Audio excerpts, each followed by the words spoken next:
It's Whatever Wednesday. I'm Greg. I'm Ben. And this is the Bourbon Note.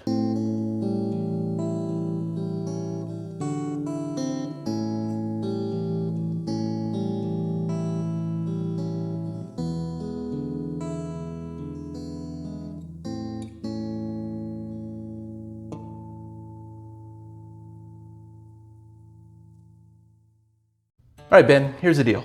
We've done this before. It's a game where we have a bag. We don't know what's inside it. We got to pull out the bottles of bourbon or maybe whiskey and figure out what the theme is. Mystery flight. And then have a mystery flight. So if you haven't seen our other episodes of this, Greg's wife picks out a couple of bourbons. The bag's full, so there's 5 or 6 in here, it looks like. And they have a theme, and the fun part is we have to guess it. Now, it doesn't necessarily have anything to do with anything practical. Like the last one was they had 7 letters in the name. Yeah. So it's not just like here, distillery or exactly. proof point or anything like that. Mash bill. So totally it could be random. Anything. They all could be red labels or 90 proof or all from Buffalo Trace or who knows. So, all right, it's open. She said just take the bottles out, so they're not in any order. Okay. I'm assuming. I don't see an instruction sign. So go ahead and grab a bottle and let's see what we have. All right. Uncle Nearest, 1856. We have not done a review of that yet. Not.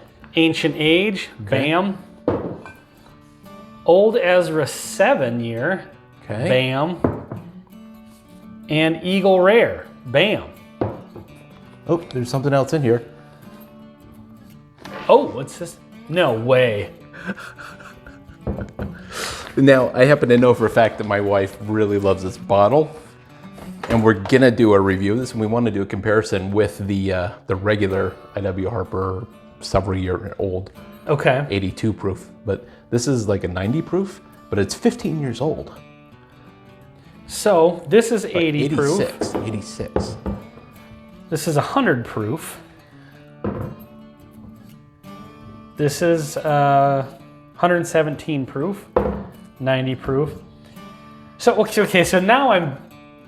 With the question here is usually we'll pour all of these and then just do a fun flight. Yeah. We're not going to pour an I.W. Harper 15 with this flight. With this flight, right? Because Yeah. this isn't even open. We've never reviewed it. But since it's here, I wonder if maybe we should just film a review of it at some point. Okay, so maybe we'll do that. Maybe we'll just as soon as we're done filming this Whatever Wednesday, we'll knock out a review of this. Okay, so I feel like age / something like that is in Ancient Age, Old Ezra. I mean, this one, it's 15 year. But Eagle Rare is 10 year. Is it just they all have age statements or this make a doesn't reference? have an age statement. Yeah, it's got a year on it.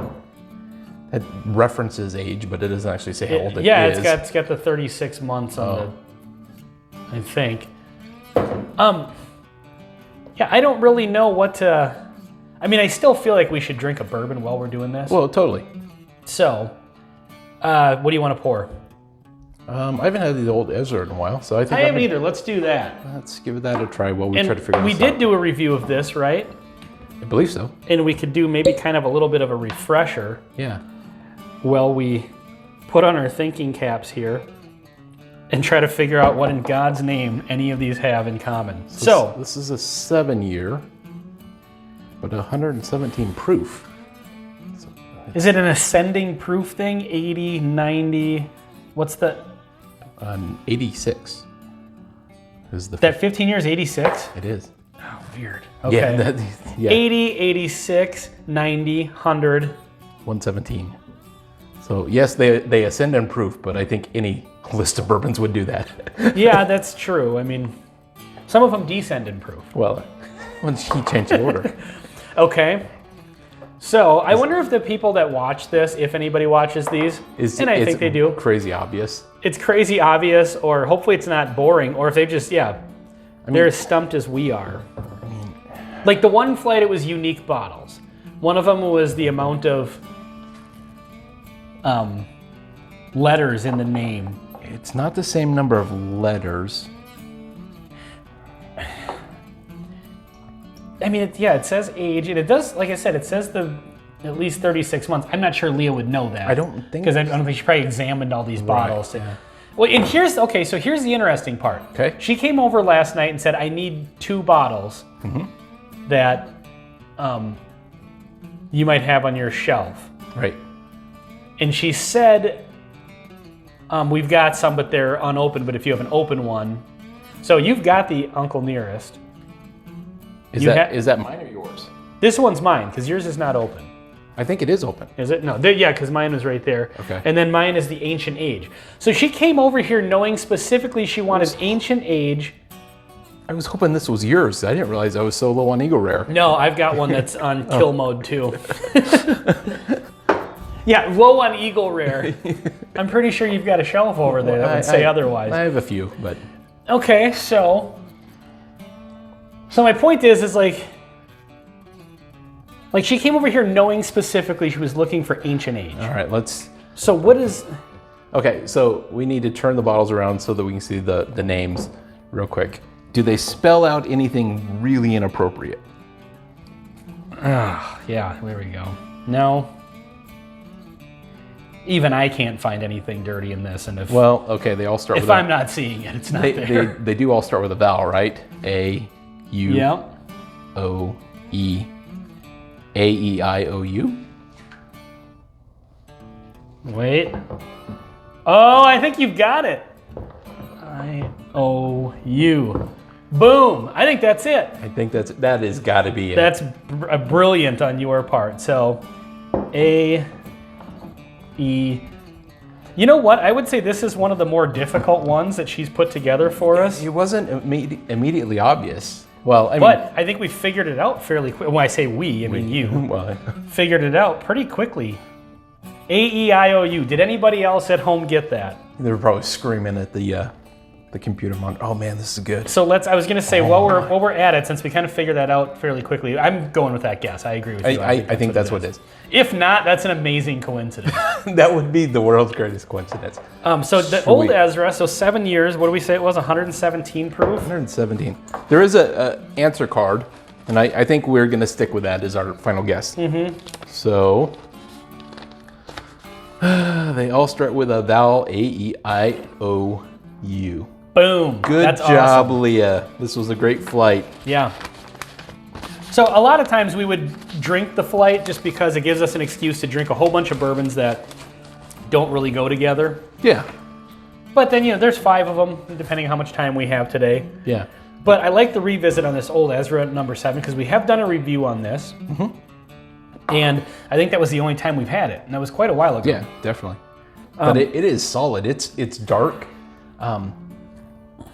Who makes Lux Row, right? I think it's Lux Road Distillery. Yeah, it is really dark for the 7 years. That's got, in 7 years and 117 proof will get you But some it drinks color. like it's dark and heavy. Yeah, it does. It's got a nice pepper. Yep, good spice. Some nice, rich sweetness. Mm-hmm. Light cinnamon. I was just going to say that. Bit of a cinnamon note, but it's real light. We've had a lot of caramel brown sugar bourbons lately. This one is a nice departure from that. Good barrel spice is kind of like the leading. Barrel spice, pepper spice, cinnamon spice. Yeah. Great fall bourbon. I think that's where that would kind of lead. Yeah. We should do some seasonal bourbon lists. We should. Speaking of that, it's just starting summer. We need to knock out the top summer bourbons. And it'll be over before it's, before we even know it. So we should get that going pretty soon. So yeah, this one, do you remember what the price on this was by any chance? I know it's been a while. It has been a while. It seems like it's in the 40s, but I may be way off on that. But this one I feel like is not a Minnesota find. I think I remember from the review you had said that somebody picked you this up in a different state. I can tell you where it came from. Stand by. A certain level of Whiskey Geek has a list of all the bourbons and where it was bought. I started doing that and then I just couldn't remember I'd buy new bottles and excuse me, and forget to put them in. Then I'd have to sit there and. So I have a particular shelf that they all go on until they make it into the database. Okay. And while we're live on camera. Boy, if you looked up Whiskey Nerd, well, I mean not Matt the Whiskey Nerd, but I mean a nerd with whiskey. Your picture doing this would come up. Well, this is awkward because I can't Cheers, find Matt. that. And Rose. Can't actually find the old Ezra. What the heck? It's not in here. I have never been more disappointed in you in my life. Well, That's saying a lot, folks. Yeah, this is just great. Like I said, we haven't had one of these in a while that really goes down that nice cinnamon, like really good cinnamon and spice profile. Huh. So this is kind of, that's one of the fun things about bourbon. Is like it really, and especially doing this channel and reviewing so many different things and doing flights while we're not drinking all of these right now. Yeah. You do a few reviews in a row and you just get, it really just showcases how different all of these can be from each other. You know, because when you're doing reviews, you're sampling different stuff maybe more often than you would if you just have a collection even. Sure. You know, because maybe you have your collection, but you have your couple of go-to bourbons that you kind of stick with. Yep. To keep the shelf intact, you know, so you're not just crushing bottles off the shelf, expensive bottles and whatnot. Yeah. But doing the reviews really kind of forces us into always trying something new. Like every week we're trying a couple new things that we've never had. And one of the things I like about bourbon is every bourbon, except for one or two, tastes like bourbon. But when you put them in a flight, you know, they really stand out as unique. So much nuance. Yeah. Yeah. Man, this is just really, really good. It's really good. I've forgotten how good this is. I want to go back and rewatch our review now. I remember liking this a lot. It is solid. This is way above average. Yeah. But yeah, I don't have this. Don't have the specs on it. Don't have the specs on it. I don't remember what the price was or anything. So I don't think it's ridiculously priced, but I think so. It's not available in Minnesota. Could be. So, all right. Well, this has been a tiny little review, revisit, I guess, of Lux Row. Yep. And Greg cracking the code. AEIOU. Yeah. So, yeah, this has been some problem solving on the Bourbon Note. I'm Ben. I'm Greg. Cheers.